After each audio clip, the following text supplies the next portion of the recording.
গত ১৬ আগস্ট রাজধানী আগারগাঁওয়ে এক মর্মান্তিক দুর্ঘটনার শিকার হন আইইউবি শিক্ষার্থী অলি নূর। একটি বেপরোয়া ব্যাটারি চালিত রিকশার আঘাতে বাইক থেকে রাস্তায় ছিটকে পড়েন অলি। এরপর একটি কভার ট্রাকের চাপায় মর্মান্তিক মৃত্যু হয় তার। রাজধানী ঢাকা থেকে শুরু করে দেশের আনাচে কানাচে ব্যাটারি চালিত রিকশার বেপরোয়া চলাচল এবং এ ধরনের দুর্ঘটনা যেন ক্রমশ নিত্যদিনের দৃশ্যে পরিণত হচ্ছে। আপনি যদি সোশ্যাল মিডিয়া কিংবা গুগলে বাংলাদেশ রিকশা অ্যাক্সিডেন্ট লিখে সার্চ করেন, তাহলে একের পর এক নিউজ ও ভিডিও দেখতে দেখতে শেষ করতে পারবেন না। রোড সেফটি ফাউন্ডেশনের মতে ২০২৫ সালে অটোরিকশা সহ বিভিন্ন থ্রি হুইলার যানবাহন দুর্ঘটনায় প্রাণ হারিয়েছেন প্রায় ১,৮৬৫ জন। এছাড়াও নিটোর এর তথ্য অনুযায়ী ২০২৬ সালের প্রথম ৪ মাসে অটোরিকশা দুর্ঘটনায় আহত হয়ে চিকিৎসা নিয়েছেন প্রায় ১,১১৪ জন।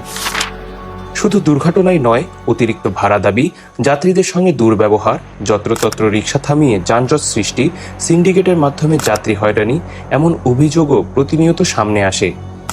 বিশেষ করে বাড়তে থাকা নিয়ন্ত্রণহীন গতি এবং অনেক ক্ষেত্রে অনভিজ্ঞ চালকদের কারণে অন্যান্য যানবাহনের চালক ও যাত্রীদের মধ্যেও তৈরি হচ্ছে উদ্বেগ ও আতঙ্ক।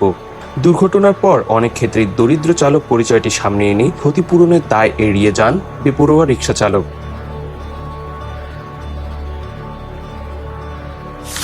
গত ১৯ জানুয়ারি ২০২৬ দ্য ডেইলি স্টারে প্রকাশিত একটি প্রতিবেদনে বলা হয়, সারা দেশে প্রায় ৪৫ থেকে ৫০ লক্ষ ব্যাটারি চালিত রিকশা ও ইজি বাইক রয়েছে।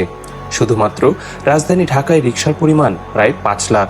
তবে ঢাকায় ব্যাটারি চালিত রিকশার ৯৭.৪% কোনো আনুষ্ঠানিক নিবন্ধন ব্যবস্থার আওতায় নেই। সমস্যা হলো, দেশে ব্যাটারি রিকশারই কোনো নির্ভরযোগ্য জাতীয় রেজিস্ট্রি নেই। তাই মোট কতগুলো রিকশা আছে এবং তার কত শতাংশ নিবন্ধিত কিংবা অনিবন্ধিত, দুটিই নির্ভুলভাবে বলা কঠিন। ব্যাটারি চালিত রিকশার চার্জিংয়ে প্রতিদিন বিপুল পরিমাণ বিদ্যুৎ ব্যবহৃত হচ্ছে। এর একটি বড় অংশ অবৈধ সংযোগের মাধ্যমে নেওয়া হচ্ছে বলে বিভিন্ন প্রতিবেদনে উঠে এসেছে। সিপিডি এর হিসাব অনুযায়ী এই অবৈধ ব্যবহারের কারণে সরকারের বছরে প্রায় ৪,০০০ কোটি টাকা রাজস্ব ক্ষতি হচ্ছে। অর্থাৎ দিন প্রতি ক্ষতির পরিমাণ গড়ে প্রায় ১১ কোটি টাকা। দ্য বিজনেস স্ট্যান্ডার্ডের প্রতিবেদন অনুযায়ী রাজধানী ঢাকায় অনুমোদিত চার্জিং স্টেশন প্রায় ৩,৩০০টি, কিন্তু ডিএমপি এর হিসাবে অবৈধ চার্জিং পয়েন্ট ৪৮,১৩৬টি।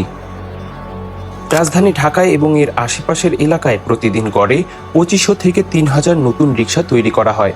কিন্তু প্রশ্ন হলো, এই লাখ লাখ ব্যাটারি রিকশা আসছে কোথা থেকে? ঢাকার রায়বাজার থেকে মিরপুর, কেরানীগঞ্জ থেকে যাত্রাবাড়ি, শত শত ছোট ওয়ার্কশপে তৈরি হচ্ছে এসব যান। পুরনো রিকশার ফ্রেম, স্থানীয় ফ্যাব্রিকেশন আর দেশি শ্রমের সঙ্গে যুক্ত হচ্ছে চীন এবং ইন্ডিয়া থেকে আসা মোটর কন্ট্রোলার এবং অন্যান্য ইলেকট্রিক্যাল কম্পোনেন্টস।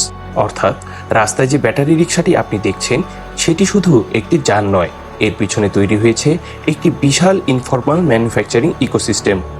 আর এখানেই প্রশ্ন, যে শিল্প প্রতিদিন হাজার হাজার নতুন যান তৈরি করতে পারে, সেই শিল্পের জন্য আমাদের রেগুলেটরি ফ্রেমওয়ার্ক কোথায়? একজন ব্যাটারি চালিত রিকশা চালক প্রতিদিন আনুমানিক ৭ থেকে ৮ ঘন্টা রিকশা চালান, যা থেকে ৮০০ থেকে ১,১০০ টাকা পর্যন্ত আয় হতে পারে। উৎসব, আবহাওয়া, বিশেষ পরিস্থিতি কিংবা অতিরিক্ত যাত্রীচাপের সময় এই আয় কখনো কখনো দ্বিগুণও হয়ে যেতে পারে। ঢাকার মাইলস্টোন ট্র্যাজেডির সময় ওই এলাকার রিকশা চালকদের বিরুদ্ধে অতিরিক্ত ভাড়া দাবি ও যাত্রী হয়রানির অভিযোগ ওঠে। সংকটের সময় বাড়তি আয়ের এই প্রবণতা একটি কষ্টদায়ক উদাহরণ হিসেবেই থেকে যায়। তবে চার্জ, গাড়ির জমা এবং অন্যান্য খরচ বাদ দেওয়ার পর একজন চালকের হাতে থাকা অর্থের পরিমাণ অনেকটাই কমে যায়।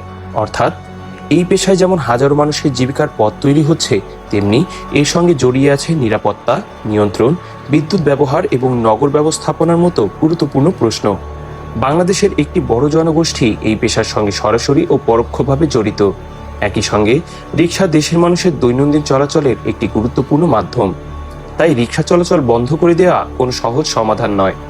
বিশেষজ্ঞদের মতে প্রয়োজন কার্যকর নিয়ন্ত্রণ ব্যবস্থা, কঠোর ও বাস্তবসম্মত আইন, চালকদের প্রশিক্ষণ এবং একটি সুসংগঠিত পরিকল্পনা।